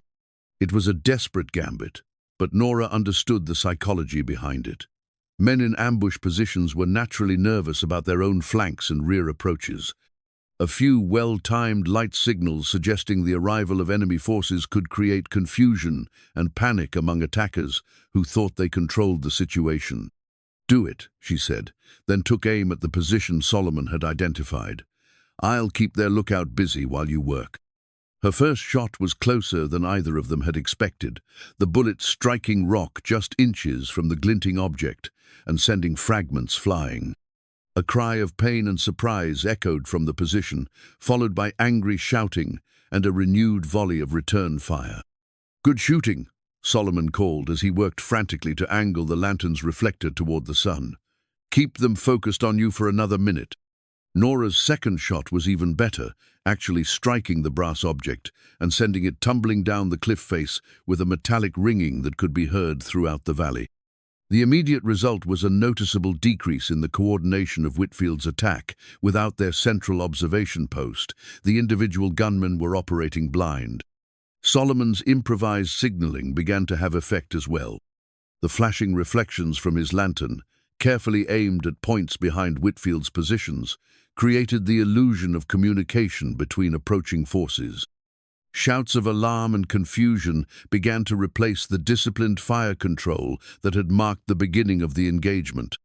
"Colonel," one of Whitfield's men called out, "we've got movement on the back trail. Looks like cavalry approaching." It was exactly the kind of panic Solomon had hoped to create. Whitfield's men were veterans, but they were also outnumbered and isolated deep in Indian territory. The possibility of being caught between defending forces and approaching reinforcements was their worst tactical nightmare. Baby Thomas had quieted during the gun battle, seeming to understand instinctively that silence was safer than crying. Nora kept him pressed close to her chest while methodically reloading her rifle, her medical training providing the steady hands and calm focus that made accurate shooting possible under pressure. "Mrs. Whitcomb," Whitfield's voice carried a note of frustration now. "This is your last chance for reasonable negotiation. Surrender the property deed, and we'll allow you safe passage out of the territory." "The deed stays with me," Nora called back, "but I'll make you a counter-offer, Colonel. Withdraw your men immediately, and I won't file federal charges for assault on a United States citizen and her infant child." The audacity of her responsive lone woman with a newborn baby demanding the surrender of 12 armed men seemed to stun Whitfield into momentary silence. When he spoke again, his cultured tone had been replaced by raw anger. "You're making a serious mistake, Mrs. Whitcomb. This territory is about to see some significant changes in management, and those who oppose the new order will find their positions untenable." But even as he made threats, the tactical situation was shifting in favor of the defenders. Solomon's light signals had convinced at least half of Whitfield's men that they were about to be outflanked, and their positions were becoming increasingly untenable as Nora's accurate rifle fire made movement dangerous. The brass lantern that had guided them through dark nights was now serving as a beacon of hope, its reflected sunlight creating the illusion of cavalry approaching to their rescue. Whether real help would arrive remained to be seen, but for now, the psychological effect was buying them precious time and disrupting their enemy's confidence. As the afternoon sun climbed higher, casting stark shadows among the limestone formations, both sides settled into a tense standoff. Whitfield's men held superior numbers and position, but they'd lost the element of surprise and were now fighting an enemy who refused to be intimidated. The pregnant widow and hired guide they'd planned to overwhelm quickly had proven far more formidable than anyone had anticipated. Baby Thomas stirred in his mother's arms, making the small sounds that indicated feeding time was approaching. In the midst of a gun battle for their lives, Nora faced the surreal challenge of nursing an infant while keeping watch for hostile movement among the rocks above. But as she looked down at her son's peaceful face, she felt a surge of determination that went beyond mere survival. This child represented the future that Thomas Whitcomb had died, fighting for a future where people could build lives based on their own choices rather than the prejudices of others. Whatever it took to defend that future, she was prepared to pay the price. The standoff continued for another hour before Nora realized that baby Thomas needed more than just feeding. He needed a clean diaper, and she needed to provide it while bullets occasionally cracked overhead. The absurdity of the situation struck her forcefully. Here she was, performing the most basic maternal duties while engaged in a gun battle for mineral rights in Indian Territory. Working quickly behind their boulder shelter, she unwrapped Thomas from his soiled blankets and cleaned him with practiced efficiency. But as she reached for clean cloth to wrap him in, she realized they had something more precious than diapers. They had the fabric that would become a symbol of everything they were fighting for. From her traveling bag, she withdrew the dress she'd been wearing when her labor began 3 days earlier. It was too damaged for regular wear, but the fabric was soft cotton that would serve perfectly as baby blankets. As she tore strips from the skirt to wrap her son, Nora found herself creating something that would carry deep meaning. Thomas Solomon Whitcomb Baker's first blanket, hastily sewn from his mother's clothing in the midst of the battle that would determine his inheritance. "That's fitting," Solomon observed as he watched her work, making something new and beautiful while fighting to protect it. Baby Thomas seemed to approve of his new wrapping, settling into contented sleep despite the occasional gunfire. His peaceful expression provided a stark contrast to the violence surrounding them, reminding both adults of exactly what they were defending. As afternoon wore toward evening, the tactical situation began to shift dramatically. Solomon's improvised light signals had created enough confusion among Whitfield's men that several had abandoned their positions, apparently convinced that Federal cavalry was approaching from multiple directions. But more importantly, real help was actually coming. The sound of hoofbeats from the valley entrance announced the arrival of a Union cavalry patrol, 12 men in blue uniforms, led by a captain who took in the situation with experienced eyes. Behind them rode Robert Ridge and 2 Choctaw warriors, serving as guides and witnesses to whatever transpired. "Colonel Whitfield," the Union captain called out in a voice that carried absolute authority. "This is Captain Morrison, 3rd United States Cavalry. You and your men are ordered to lay down your weapons immediately and submit to federal authority." The irony wasn't lost on anyone present. Captain Morrison was the same officer who delivered Thomas Whitcomb's final letter to Nora months earlier. His arrival now, at the moment of her greatest peril, seemed like divine intervention or extraordinary coincidence. "This is a private property dispute, Captain," Whitfield replied, though his voice had lost much of its earlier confidence. "Federal forces have no jurisdiction in civil matters. Armed assault on United States citizens creates federal jurisdiction," Morrison replied coldly, "especially when those citizens include a Union war widow and her infant child. Surrender immediately or face the consequences of resisting lawful authority." The arrival of legitimate federal forces transformed the tactical equation completely. Whitfield's men were now caught between defending forces and approaching cavalry, exactly the situation Solomon's light signals had been designed to simulate. But this time, the threat was real and overwhelming. One by one, rifles began appearing above the parapet as Whitfield's men threw down their weapons in surrender. The Confederate veterans were experienced enough to recognize hopeless odds when they faced them, and continuing to fight would only result in unnecessary casualties. "Stand down," Whitfield finally ordered, his voice bitter with defeat. "All men, cease fire and surrender weapons." As the immediate danger passed, Nora felt a wave of exhaustion wash over her that was partly physical reaction to combat stress and partly the emotional release of finally reaching safety. Baby Thomas had slept through most of the gun battle, but now he woke with the demanding cry that announced feeding time couldn't be postponed any longer. "Well," she said to Solomon as she began nursing her son behind the shelter of their boulder, "that was more excitement than I'd planned for his first week of life." Solomon's grin was fierce with satisfaction. "Young Thomas here has already proven he's got his mother's courage and his father's determination. I'd say he's going to do just fine in this world." Captain Morrison approached their position with the careful respect due to civilians who'd just survived a combat engagement. "Mrs. Whitcomb, I presume? I have a letter here from your late husband that I was never able to deliver properly. Perhaps now would be an appropriate time." The letter he handed her was different from the blood-stained final message she'd received months earlier. This one was sealed and addressed in Thomas's careful script. For my wife and child, to be opened when they reach the safety of our new home. With trembling fingers, Nora broke the seal and read words that Thomas had written during his final days, when he'd somehow known that she would face exactly this kind of challenge. My dearest Nora, if you are reading this, then you have proven yourself capable of extraordinary courage in extraordinary circumstances. You have claimed our child's inheritance and defended it against those who would steal hope from the innocent. I knew when I married you that you were stronger than you believed yourself to be. Now you know it too.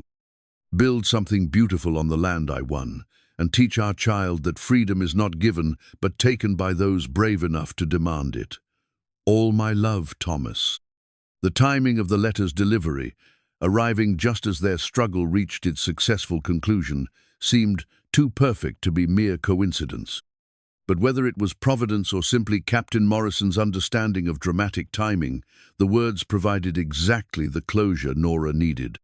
As federal soldiers processed the surrender of Whitfield's men and began documenting the attempted claim jumping for legal proceedings, Solomon stood guard over his chosen family while baby Thomas finished his meal. The brass lantern that had served as their beacon of hope sat beside them, its polished surface reflecting the late afternoon sun, like a promise that even in the darkest moments, there was always light to guide the way home. So, Nora said as she adjusted Thomas's blanket, the improvised garment that had been sewn from necessity and love in the midst of battle, what happens now? Now we finish what we started, Solomon replied, his hand moving unconsciously to the compass in his pocket. We claim your homestead, establish legal possession, and begin building the life we fought to protect. The baby in her arms represented more than just her son. He was living proof that love could triumph over loss, that courage could overcome seemingly impossible odds, and that families could be forged from the most unlikely partnerships. As the first stars appeared in the darkening sky, Nora knew that whatever challenges lay ahead, they would face them together as the family they had chosen to become. 3 months later, the spring morning sun illuminated a homestead that bore little resemblance to the wild property Nora had inherited. The natural spring still flowed with crystal clarity, but now it fed carefully constructed irrigation channels that watered kitchen gardens, livestock pens, and the beginnings of cultivated fields. The original cabin had been expanded with additional rooms, and a second structure housed Solomon's workshop, where he repaired tools and equipment for neighboring settlers. Baby Thomas had grown sturdy and strong, his dark hair now showing hints of red that reminded everyone who saw him of his father.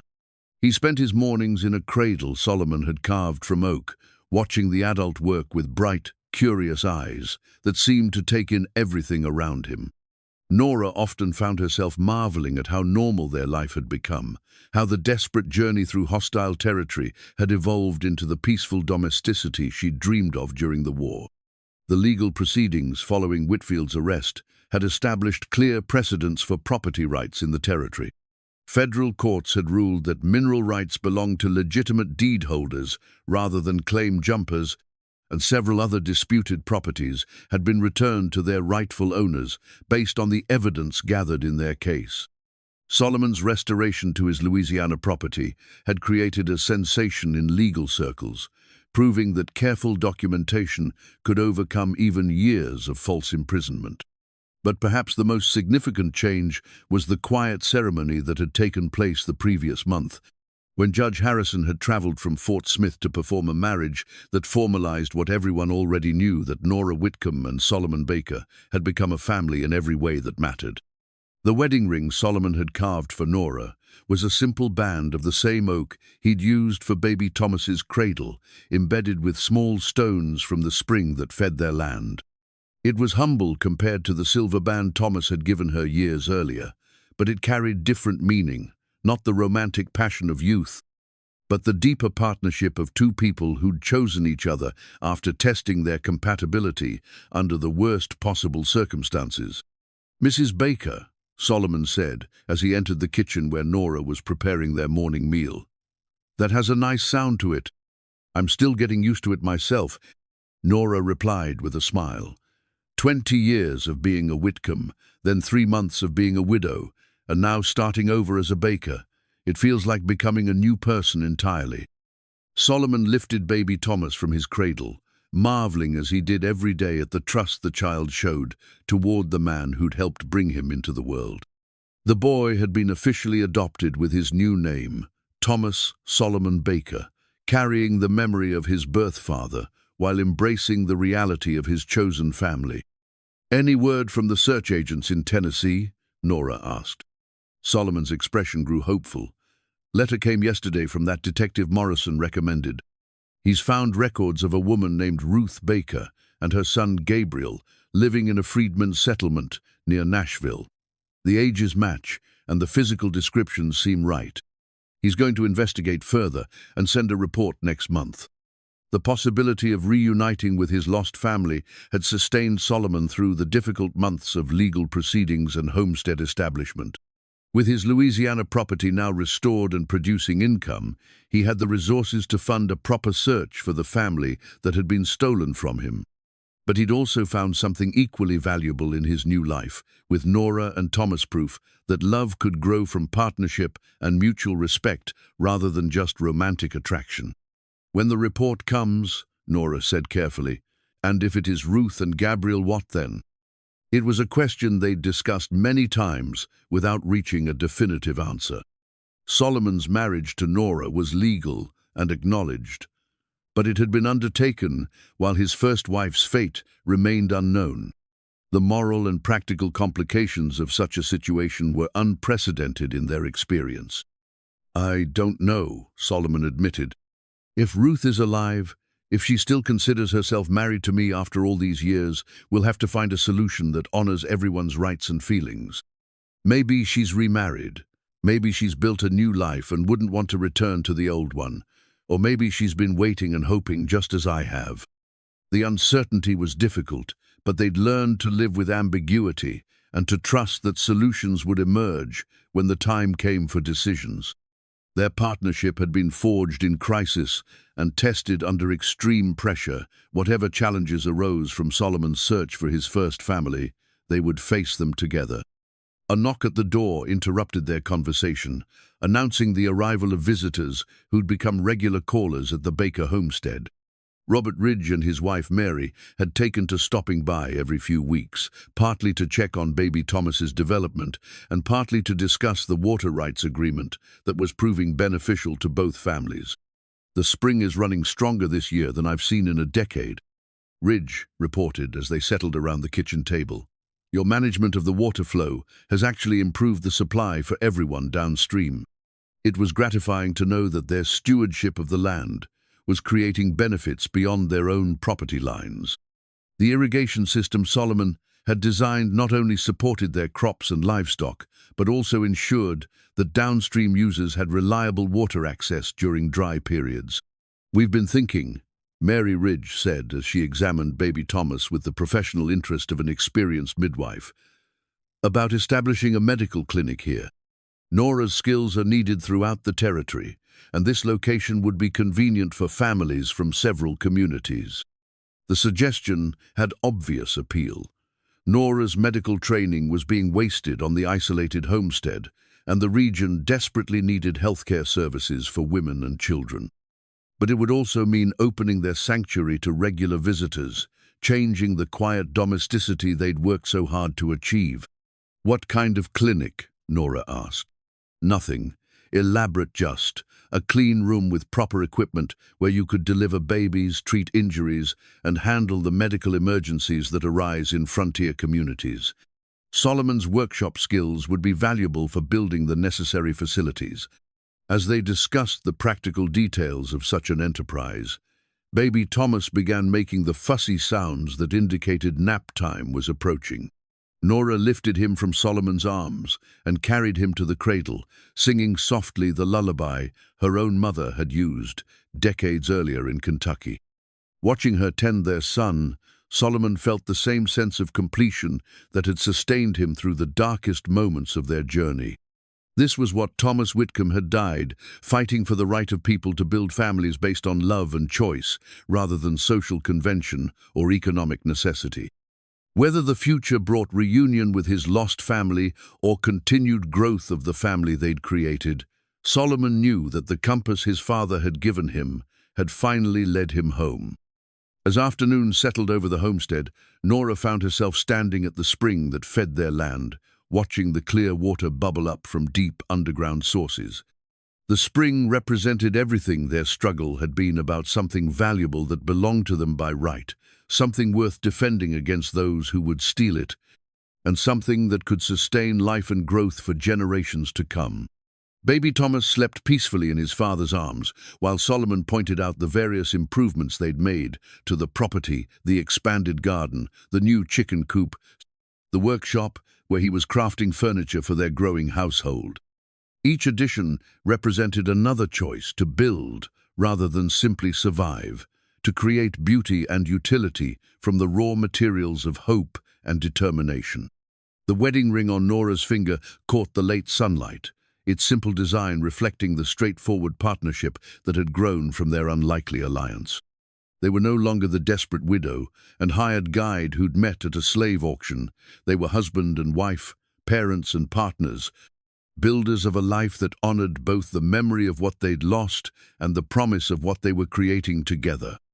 As the sun set over their homestead, painting the sky in shades of gold and crimson, 3 generations of their chosen family settled into the peaceful evening routine that had become their greatest treasure.